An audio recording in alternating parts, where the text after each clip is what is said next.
ไอลิงลมไอลอยขอไอช่องปอกยอก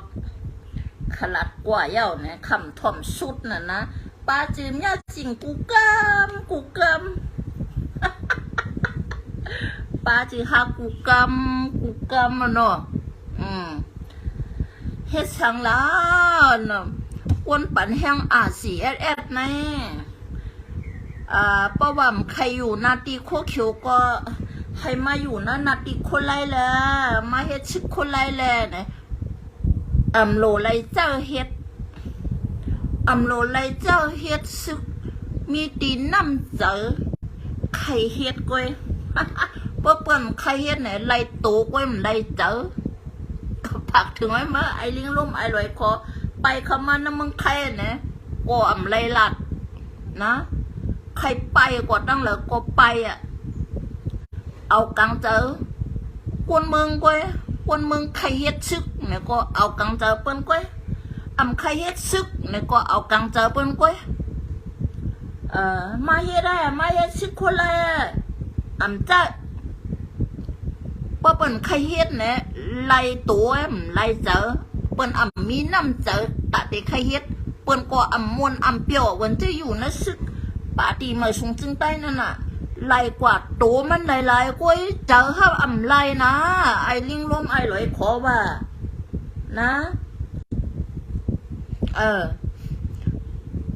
ตัวห้ามไล่กว่าเจอในห้ามไล่กว่าเปิ้นอยู่ก็เปิ้นเปียวจังหลกไว้ได้ยังไหนอยู่ก็เปียวเนี่ยเปิ้นตั้งเอาเปิ้นขังตุกถ่องไว้แล้วต้องเอาเจ้าเปิ้นอยากไว้นะเฮ็ดซึกอันว่าเนี่ยกว่าเก็บมาไล่โตก็มันไล่เจอไล่แห้งโตก็มันไล่แห้งเจอป้อมไล่แห้งเจอก็ตาเด็ดแห้งเจอตาเด็ดตึกโตมันมีแห้งเจอมันมีว่ะมันเดี๋ยวก็ตึกไล่สังลาบเลยก็ไปก็นะหาแต่มเจอเขาโคเขียวเนี่ยฮะมาเขาโคไล่เนี่ยฮะมาเอากังเจอคนเมืองว่าเว้ยนะอันตีมใครอยู่เนอะนาตีกุ้งกับโคเขียวไปเลย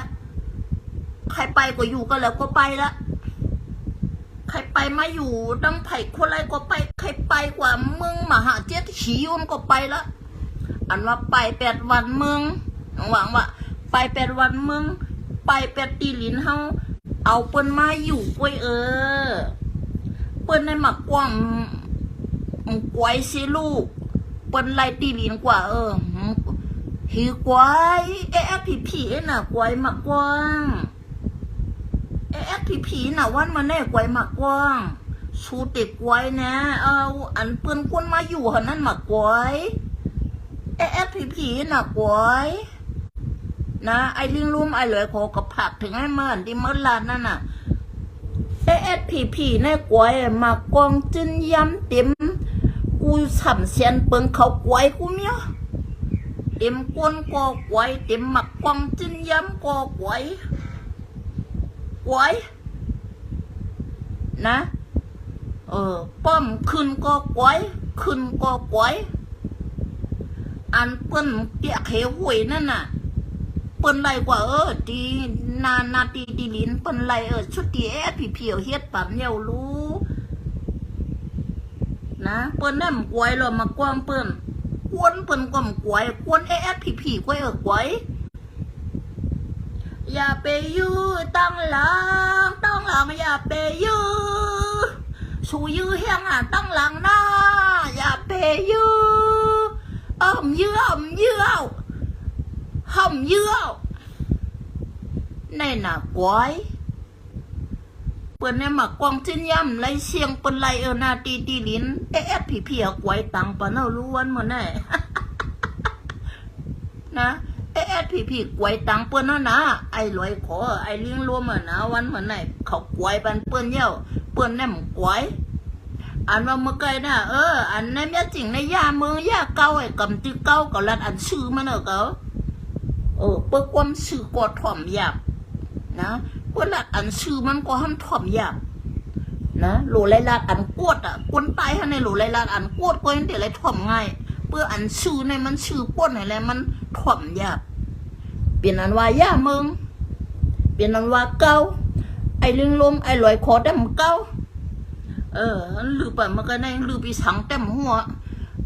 อันที่เขามาอยู่เมืองใต้ปวดห้องนะอันที่มาอยู่นั่นวันให้เนี่ยมันจะปวดห้องนะเปลี่ยนปวดจานของนั้นมาให้เวอร์นะปวดห้องนะเอาสีโป๊กกว่าก้อยนะเอาน้ำกึดกว่าดังอุ่นก้อยสิปวดห้องเปล่าน้ำกึดมาดังในกว่าเปลี่ยนปวดจานก้อยก็อันที่เขามาอยู่เมืองใต้ปวดห้องมาอยู่นะที่โคเขียวเนี่ยอันจะว่าเขามาก็เหลียวลูกค้าร้านค้าเจ้าคือเขาห้องมาเพิ่มห้องมาอยู่ไรมึงได้ปะจันเหลือก็ห้องกว่าอยู่กันนั้นก็ชุดที่มาอยู่ไรกว่าปัวมาใครเฮ็ดกวนหลวงมาใครเฮ็ดผู้ใหญ่กวนหลวงใครทอกใครทำกบนั้นได้มั่มอยู่ไรจ่องมาห้องเจ้าคือเมื่อเลี้ยงหมูเลี้ยงไก่นั่นนะเมื่อเลี้ยงหมูเลี้ยงไก่จอนใจสู้คนนั้นนะก็พักถึงไม่ย้อนบัวมาอยู่ไรกว่าปัวนั่นแหละเมื่อห้องเอาเจ้าคือปีน้องมือกว่าน่ะกว่าเลี้ยงหมูเลี้ยงไก่เลี้ยงเปียโดนั่นน่ะนะก็ผักถึงไหมใครอยู่นั่นนาตีโคเขียวใครเฮ็ดซึกโคเขียวว่าเฮ็ดอะไรซึกโคไรเจ้ามีกังเจอเปิ้นกล้วยนะไล่กว่าตูกล้วยไล่เจอกว่าเปิ้นกว่าไปนะเมื่อเร็วนี่ไปพอเพรู้จงไล่กว่าห้าเจอเปิ้นนะจงไล่กว่าเจอกวนเมืองไล่กว่าตูกล้วยไล่เจอนั่นจงเปิ้นอ่อนกันไปพอเพใครเวอร์กับผักถึงไม่มานะ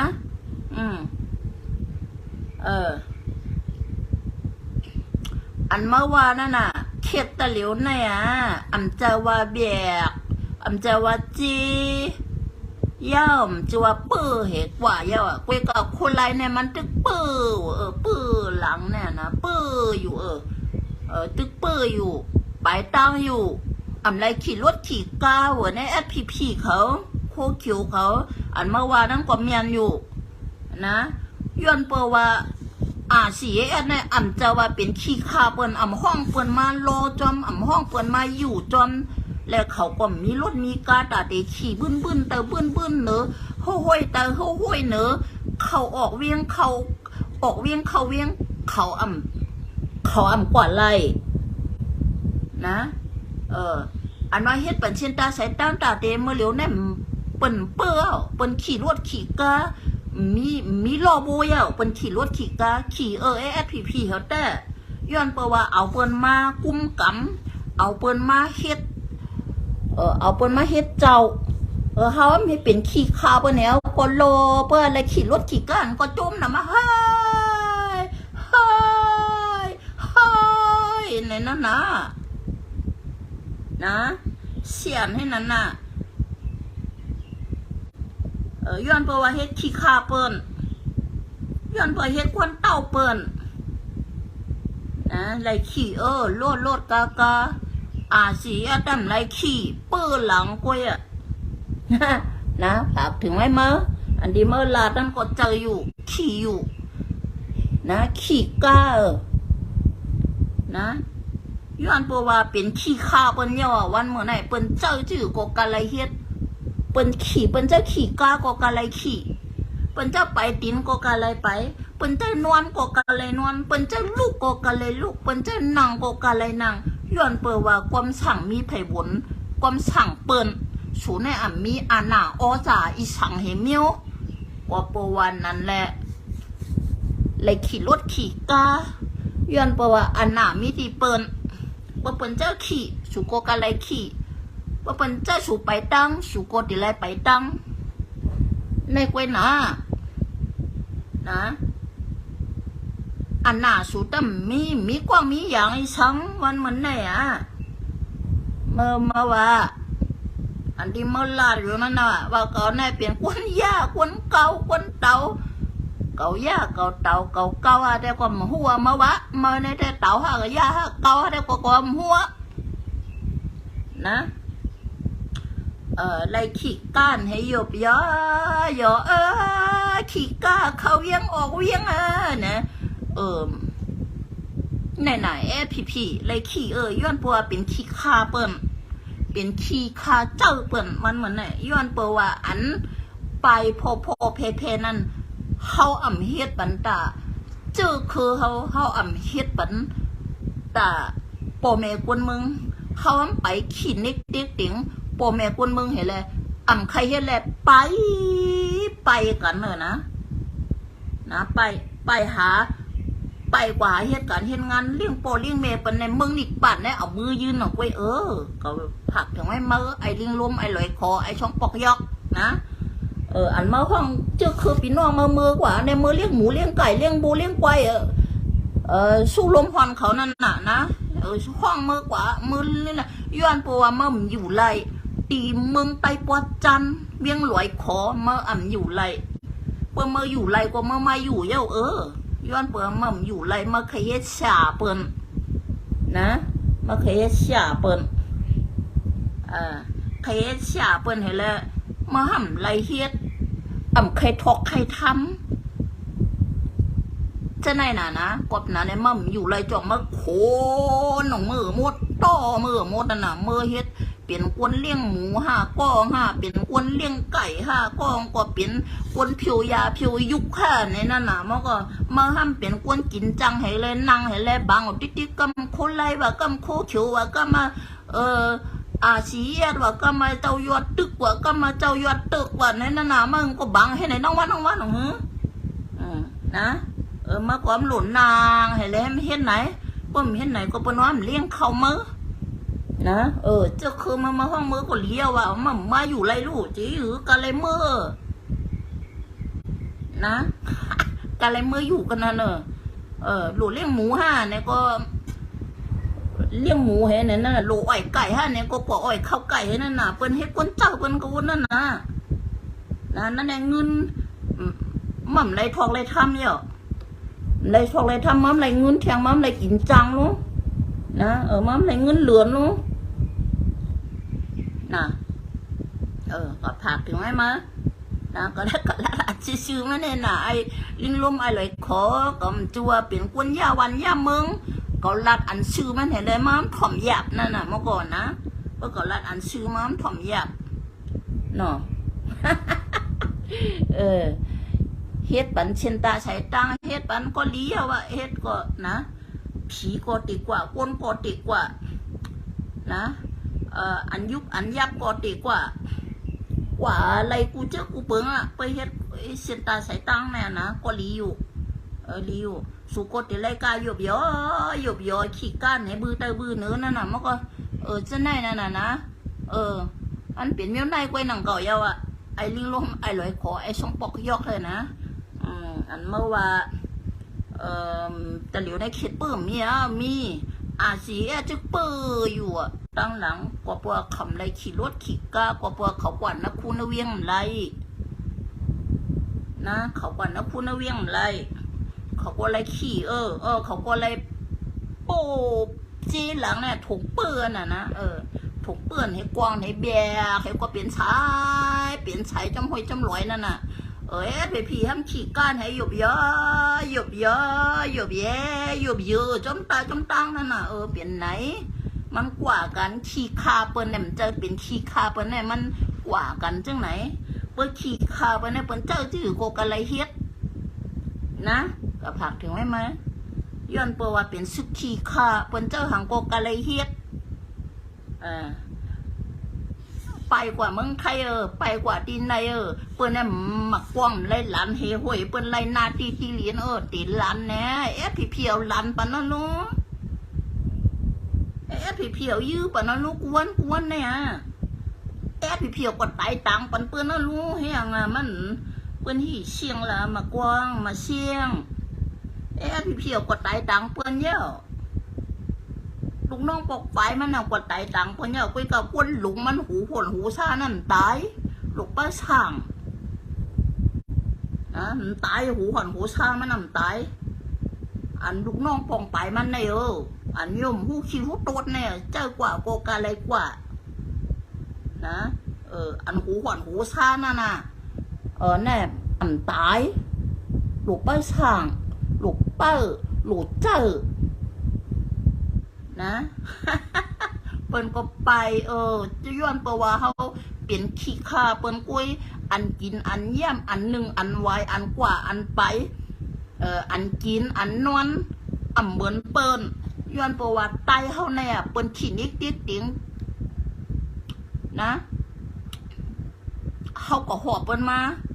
เขากว่าปังเปิ้นมาเปิ้นทำมาเด็กติ๋งนู่นเลยเจ้าขายไตแน่น่ะนะคู่ก็เหม่อก็มี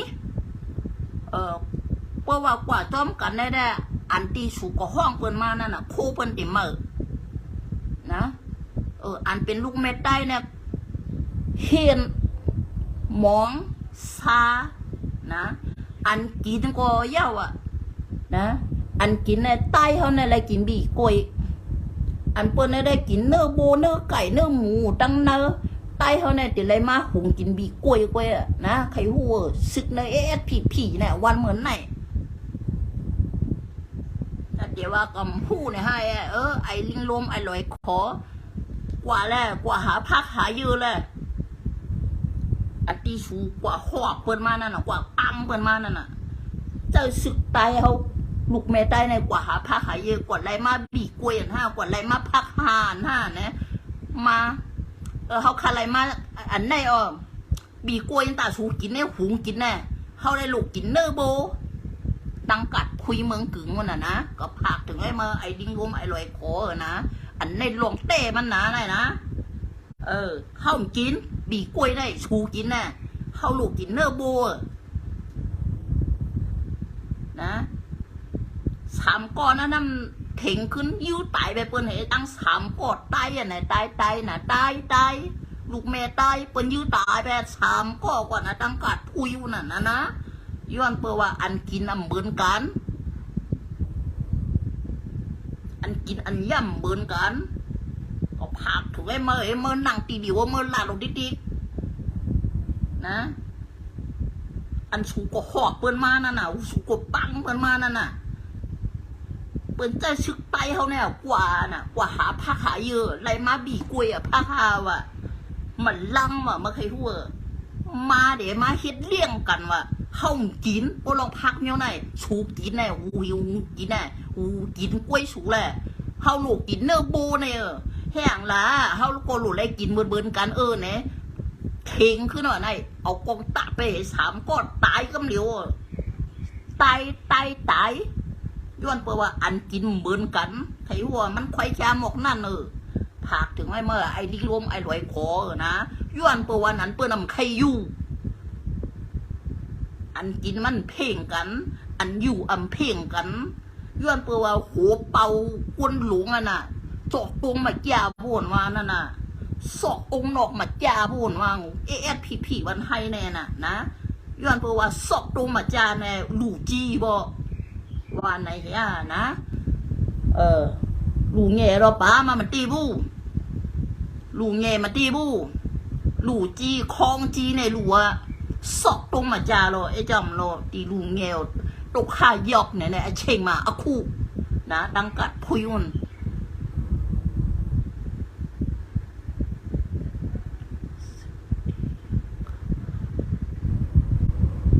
ตั้งเลยฮะตั้งยันใกล้ตั้งยันนางอะไรเนี่ยข้ามโมโหนะดีก็ให้เตรียมให้ปีอินนะตั้งเนี่ยนะตั้งยันในเกมซึกทิ้งเย้าขาวาเนี่ยมันปองเนาะแม่เตรียมขึ้นค่ะนะแม่เตรียมขึ้นนะย้อนเปว่าอันกินเปี้ยงกันอันกว่าเนี่ยไตเลยกว่างตัง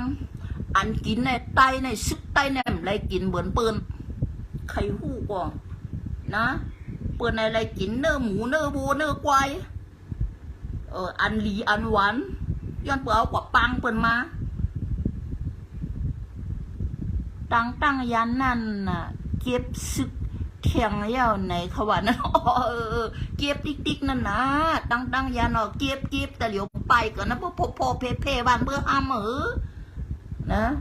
ตั้งยันตั้งปุ่งโบให้กุยในวันห้ามเป็นห้ามเมาเมื่อเหลียวเนี่ยย้อนเปว่าไปซึกนะไอลิงลมมาก็หลูไล่ลาดนะ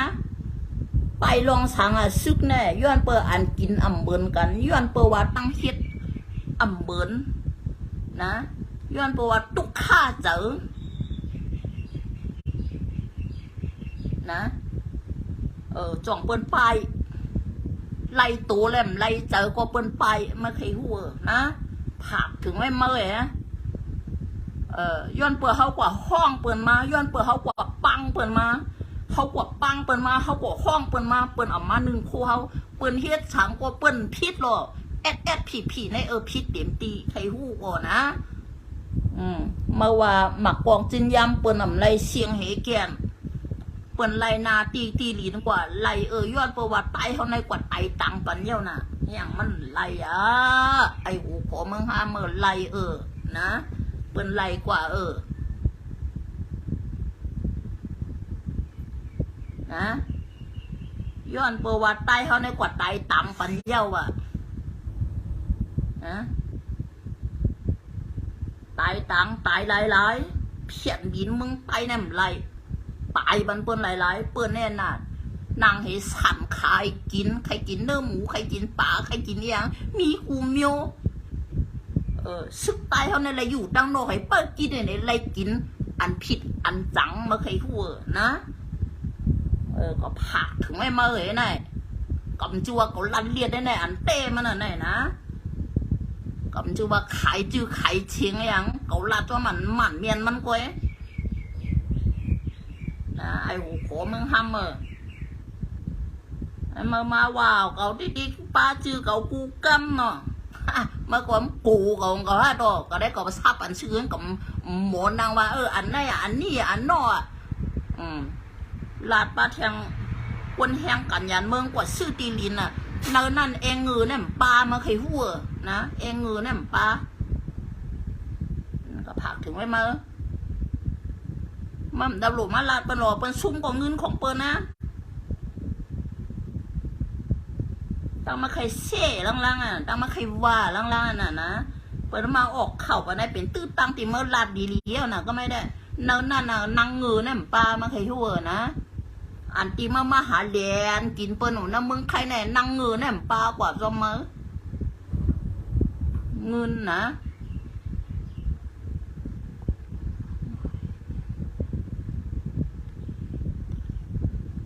คำตายนะคำกว่านะคำกว่าน่ะลูกไปอยู่ที่วันให้สร้างไอ้น่ะคำหู้น่ะลูกน้องปองไปเขาเลยกินจื้อเลยอยู่จื้อคำหันตาคำมีน่ะนะเมียนว่าความสั่งไอ้น่ะผู้ใหญ่กุนหลงเขาน่ะผู้ใหญ่กุนหลงมันออกวันให้รู้ลูกน้องปองไปเขาเหี่ยงไรไปจึงไหนกำไปเหี่ยงมันเปลี่ยนรองไอ้ช้างลงมากวดทัดได้เปลี่ยนจึงหืออันกินเบินกันห้ามเบินกันห้าอันอยู่เบินกันห้ามเบินกันได้มัดต้วยกับตากว่าอยู่วันให้เห็นได้สร้างให้นั่นดิมันตายเหปอกหรอมันตายหรอวันให้นั่นน่ะว่าเห็นไหนนะ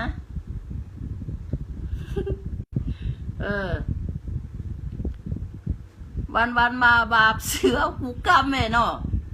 ก็ได้ก็ลาดอันซื่อมันก็ย้อนเปว่ามันอยู่ไรตั้งเบียงหลอยขอมาจ่องห้องลูกห้องหลานมาเมื่ออยู่มาอยู่ไรเมื่อก่อนมาอยู่เย้าตีบันเกิดเมืองนวลมารู้ผังหกผังเหมารู้เมื่อก่อนมาอยู่กว่าปัวเมื่อใครเฮ็ดผู้ใหญ่ก้นลุงใครทอกใครทำนั่นน่ะเปิ้นก็อันตับเมื่อกว่ากูตายซ่องมันให้กำเหลียวน่ะนั่นนะเนี่ยกว่าเปิ้นก็เมื่อกว่ามาโขนเมื่อโตเมื่อมึง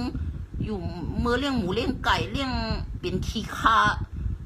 จอนใจสู้เมียนนังโมดน่ะเนี่ยก็ไม่เต็มปีเต็มน้องเต็มเจอคือมันนะ ไอหูคออัมมีจันลิกลัวเห่ากะป่องกับเห่ากะป่องกับเปลี่ยนกวยมันจันดิกได้จันตันขี้มุกย่อยอะตันขี้ไก่อะเนาะตันขี้ไก่ขี้มุกย่อยแนวกะวบนั่นน่ะมันก็ลัดกระป๋องกาเปลี่ยนนั่นน่ะมันตาดีไรกินข้าวมันสามตาแน่มันก็กาไรลาดเบิ่มลาดก็ห้ามไล่เนาะกาไรลาดนะ ก็ใครขู่หังมาเห็นไหนยาว่าไอ้ลิงลมไอ้ลอยคอนะไม่อย่าไปมัดโต๊ะจือเขาติ๊กๆมาใครพูดนะไม่อย่าไปมัดลาดแทงโคไลเนี่ยคนเนียนลีนะคนตึกชนโคไลเนี่ยขำหักเจ้าคือขำหักว่ะไม่มันใครอยู่ไผ่คู่ชัวเป้กินกวนก่อนมาอยู่ไผ่คู่ไล่ไม่ได้ชึกอำโลลาดล้อลองการชึกการชื้อแน่ตามโลไล่ลาดมีน้ำเจอจีสนาพอใครเฮ็ดก่อนเป็นเด็กมาเฮ็ดเว้ยนะเอาวันเอาเมืองแล้วเอาวันเอาเมืองแหละเฮาในภูเขียนเฮาในคิงอย่างว่าคิงขุนเสียงโหล้านนั่นล่ะดูภูเขียนเฮาในเป็นมันควักเมืองเฮาหลุดลึกมันขามดูเพกามน้ำไปเป็นขี้ข้าวมาลงเหวแล้วเฮ่ตัวมาลงวันหนึ่งผมเด็กใครเฮ็ดล่ะซื้อปนก็ไปนะเฮ็ดเอาไม้เป้กินกวนเมืองกวยหนังกับลูกอ้วนนั่นน่ะลูกอ้วนลูกน้องปองไปสุดนั่นน่ะมันมีตาลุมันมีตามันมีออกโอลุมันมีไปวนลุนะอันที่เขาเฮ็ดลูกอ้วนนะเขาไล่คำไต่ต่างเปิ้นนะเมืองใต้เขาก็ไล่ขึ้นฉังถ้ามาไปเอาไอ้คนละอยู่ก็แล้วก็กว่าจอมงออยู่ให้ไหนติ๊กพลาติงงูเห็นก็ยื้อกันตายขึ้นติ๊กแน่นะผากถึงว่าคนหลวงวันให้นั่นแหละมีออกก็หมอบ้วนอีนึงเฮ็ดจอมความคิงขุนเสียงนั่นล่ะเฮ็ดจอมความคิงขุนเสียงนั่นน่ะเท่านั้นกูหลูให้ผู้เขียนออกมึงไต้กวยหนิงเหรอมันกูมันกว่ายิบมันของแล้วกว่าชอบเสียบหูมันของนั่นลีอายบ้านท่าจะไหนลีอายอ้วนอ่อนก็ลีอายกว่าปัวไล่เฮ็ดไล่สั่งเขาเนี่ยมึนเนี่ยเปิ้นก็ไปนะไปเขาจะกินขี้รู้ป่อแม่เปิ้นจะว่าจื้อเลี้ยงขี้เยอะมาลุงป่อแม่เปิ้นก็เกิดมาเลี้ยงเขามาอันดีรู้เขาก็มีออกเขาก็มีไปว่วนย้อนเปว่าซึกผีในเฮ็ดปันกันตะเจ้าจาบันเมืองในปลายเลยเนี่ยเลยวันนั้นก็อย่าไปก็พอดีใครอยู่นะกว่ายอบหนึ่งมาเว้ยโคไลอยู่ก็แล้วกว่าหาเฮ็ดไหนจะแน่พอเด็กใครเฮ็ดตายหลายๆก็ตายซุ่มตายในซุ่มเก่าก็ซุ่มเหม่อก็ซุ่มเก่าเมียนซุ่มก็อันไรมีใครรู้ก็นะผากถึงไว้ผู้ใหญ่ก้นหลงหูรอหูลั่นมันวันให้นั่นน่ะนะมีไปวนอีนึงสูกว่าเท่านะมาต้านเย้าเหตุการณ์มาติมือเปิดไร50 ปีติมือห้าไปเกิดน่ะนะสูเหตุมาห้ามไปเป็นขี้เป็นตัวอีสังก็ถึงหันวันเหมือนไหนไปกวยก้นเมืองลุหวานสูนั่นน่ะไปกวยนะเฮ็ดให้มันจอมตลาเพ่งเปียงกันแลเฮ็ดแลตาติกันเจอจาดวันเมืองหนังหือโปเด็กขึ้นเยอะมาสูงเฮาเฮ็ดปันกันเฮาเฮ็ดหับกันเจอจาหลงเฮาเกียดเขกวนเมืองหลงเฮ็ดจอมแหละขอตกลงสูมีนั่นน่ะเฮ็ดจอมแหละมีผลไปดอกนะเปิ้นก็ใครกว่าเฮ็ดจึกผีกับนั่งนำก็สูเฮ็ดปันกันตะไตน นะเปิ้นซุ่มเป็นขี้ข้าเปิ้นไหนหยอบแย่หยอบแย่เปิ้นเจ้ากวางใช่กวางใช่เปิ้นเจ้ากวางให้ไหนพะเลกวมใครเฮ็ดรอนะพะมีพะเลใครเฮ็ดเปิ้นก็ไปก็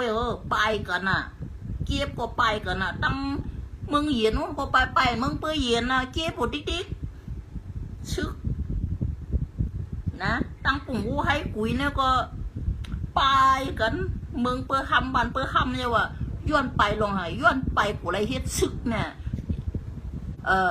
ก็พร้อมมาหลุดไรเฮ็ดซึกใต้น้ำเนี่ยว่าจ้าเด็กเป็นขอบเมียนไอลิงรวมนั่นน่ะหลุดเฮ็ดซึกใต้แล้วน้ำเนี่ยซึกใต้จะนั่นน่ะซึกใต้กินจังเปิ้นน่ะจังลูกว่าเฮ็ดช้างก้นหลวงมันเนี่ยน่ะได้เงินลูกหวานมันน่ะไรกินดีรู้จื้อเมื่อไกลลานนั่นน่ะที่ตั้งกัดพุยนั่นน่ะไรกินบีกล้วยเลยมันลังอันที่สูบปังเปิ้นมาขวบเปิ้นมานั่นไรกินเนื้อหมูเนื้อโบเนื้อควายนะไรกินอันลีอันหวานปันซึกไตกินใครหูก็ซึกไตต่อตั้งขึ้นเถียงขึ้นว่าเนี่ยนะเถียงขึ้นความสามคอไว้เอากองยืดตายไปกำอยู่สามก็ตั้งกัดพุยน่ะใครหูก็นะแน่ฮะพลติใครเฮ็ดลูกไปก็นะลูกสูล่างเผอก็ยอมเผอใครเฮ็ดหลอดตายหลายตายพี่ๆมันน่ะเนี่ยนั่นน่ะผักถึงไอ้มาไอ้หูขอไอ้ดิ้งโรมนะเมื่อใหญ่ลาดจื้อกะที่ก็นะก็ได้ก็ลากันชื่อมันก็เผอใครเฮ็ดเย้าซึกไตเนี่ยเปลี่ยนซึกไตขี้ขาเปิ้นจึงวันให้มันลูกเฮ็ดหรอนะที่เมื่อห้าไปเกิดเมื่อเขาเปิดเท่าจนมันไปไล่สั่งมาจะเป็นขี้ข้าเปิ้นหลหันมันในหลุยเรียงน่ะสึกไตซุ่มก็นะซุ่มเหมือก็ซุ่มเก่าก็ซุ่มเหมือเนี่ยนะซุ่มเงินซุ่มเข่าซุ่ม10 เซนปึงซุ่มกูมีว่าเฮ็ดสึกไตบันให้เนี่ยนะเฮ็ดบันเซนตาใช้ตังจึงก็วางไว้ลูกก้าลูกไข่โลต่อหมักกองจึงยำโคลายอยู่กับโลลูกกว่าหานั่นน่ะในน่ะเป้าหมายผีวันให้เนี่ยไหนมีอันไหนกวยน่ะพลดิใครเฮ็ดล่ะสึกไตเนี่ยมีเผอใครเฮ็ดหรอกนะไรขี่ลวดกามันปันไผ่เขียวไผ่เหลียงเต็มไผ่เหลียงไผ่สูเต็มเตี้ยน่ะนะที่ไล่ไปแหน่ตั้งไล่ไปขี่ก้าอันไล่ไปตั้งก็ตึกมีอยู่อันเปิดถุงในก็ตึกมีอยู่อันเมื่อวานยอดตึกกันว่านะจึกปลาเปิดอยู่นะไปตั้งอยู่ย้อนเพราะว่าอันจะเป็นขี้ข้าเปิลนะอันที่ว่ามั่มปันแห้งยอดตึกอันว่านั่นน่ะยอดตึกอันว่านั่นน่ะมั่มปันแห้งนะมันจะเป็นกว่าเฮ็ดขี้คาเปิ้นอำไรกว่าเฮ็ดควันเต้าเปิ้นเจ้านางอะไรติเลยนางเปิ้นเจ้าลูกอะไรติเลยลูกเจ้านะล้ำแข่งตูเจ้าเก่าเปิ้นเฮ็ดตับพ่อแม่กวนเมืองกบนั้นได้คำไรขี้กากับผักถึงไว้เมื่อกันไหนก็อย่าว่าไอ้ลิงรวมไอ้หลอยขอเมื่ออย่าไปตกจื้อเก่าแทงเย้าว่าเกาหลีทางมือนะกะลีหางหน้าไอลิงลมไอหลวยขอไอซองปอกยอกนะไอมันทักหลวยขอไอเหรียญกินเปิ้นเหรียญกินเงินเปิ้นนะมึงไทย มานั่นนะเปิ้นเหรียญกินเงินสูนั่นน่ะเงินเอาเงินสูกว้งเก่าว่าสูเฮ็ดมาเงิน1 วัด1 สตางค์ติไรอยากมอกกาหือเนี่ยนั่นมาหู้รู้แน่มากินไหลเงินเปิ้นเห็นมือไปไหนปะไหน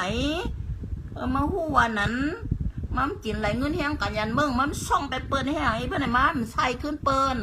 เงิน1 วัด1 สตางค์อาหารมาติดไหลมอกกาหือติดไหลกาหือเปิ้นก็เสียไหลอันที่มากินไหลกว่านั่นนะ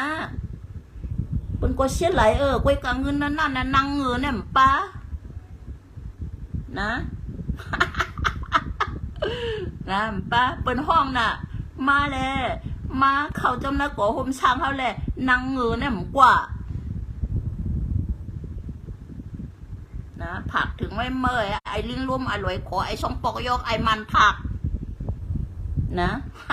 ค คนเจอเครื่องมือกว่าให้ขี่คาสู้ลมหอนเนินสวนเนินนางเปิ้นไล่เปิ้นเลี้ยงเสียงหาเสียงข้างของมือไงเนี่ยไอ้ลิงล้มไอ้ลอยคอไอ้ช่องปอกยอกไอ้มันทักไม่สูงกูก็ค่ะไม่สูงค่ะขาอยู่หลายรู้มาได้นะพวกขาใกล้ก็ขัดเด่นลัดนี่นะพวกคำใกล้ก็คำลัดในนั้นน่ะเนาะก้อยกับใกล้ไอ้นางเห็นลัดไอ้ลมจะว่าฮือรู้นะจะว่าอะไรเหตุการณ์เนาะนางเห็นลัดก้อยก็ใกล้อยู่ในเนาะไม่สูงกูก็ค่ะก็ปันแหงเลยก็ฮักเลยก็จังนี่ค่ะเนาะไม่สูงให้หางหลีมีเงินให้หางหลีกึกปืนไต